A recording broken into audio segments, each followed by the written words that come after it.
না, আপনার প্রতি কোনো অভিযোগ নেই আমার। অভিযোগ কেবল আমার নিজের প্রতি।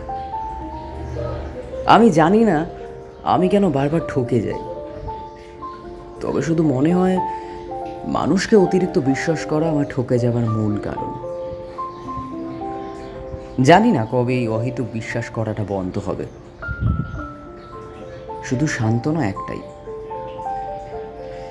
আমি কাউকে ঠকাইনি, কেবল ঠকে গেছি।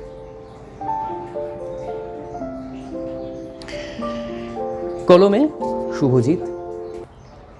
এমন আরও অনেক লেখা যদি আপনাদের পছন্দ হয় তাহলে এই চ্যানেলটিকে সাবস্ক্রাইব করবেন। এমন ছোট ছোট কিছু কোট শুনতে হলে